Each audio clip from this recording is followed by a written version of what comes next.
So ito yung gagamitin kong pataba. Bali ito yung dayami ng palay.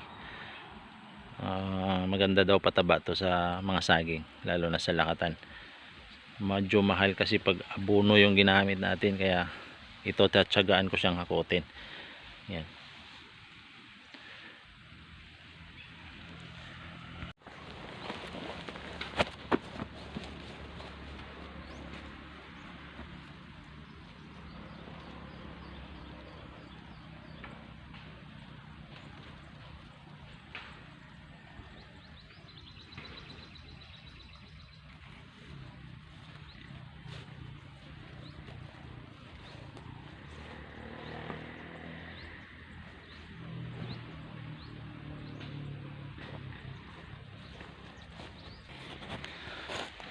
So ito na, nalagyan na natin siya ng dayami.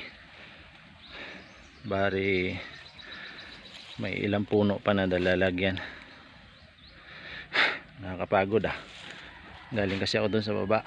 Yan, susubra kasing init, talos tigang na yung lupa. Ayan, at wala naman tayong ditong patubig, kaya kawawa. Kaya para hindi matigang yung lupa, takpan natin siya ng dayami. At the same time pataba pa siya. Mahirap ang buhay ng isang farmer, lalo na kung ang mga paninim mo lang ang inaasahan na susuporta sa pang-araw-araw nyo na pagkain, pangailangan. Kaya pag ito talaga yung linya ng hanap buhay mo, kailangan mo matiisin, kailangan mo maging masipag. So mataba na sana, kaso lang sobrang init, grabe kainit. Kaya kawawa yung mga pananim, wala pa tubig.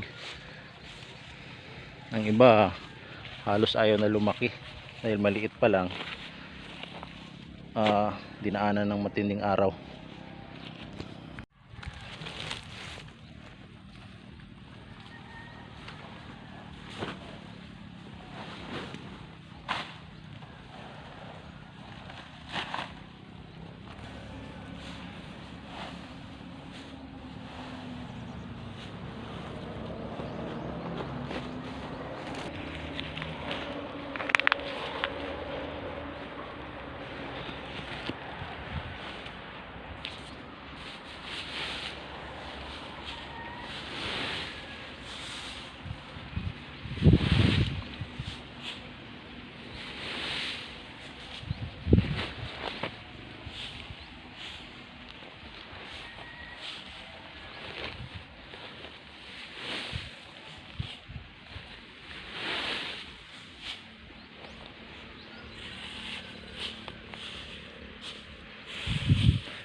Yan, para hindi direkta sa lupa yung araw. Pag tunaw yan, pataba. Ayan, ito yung isa.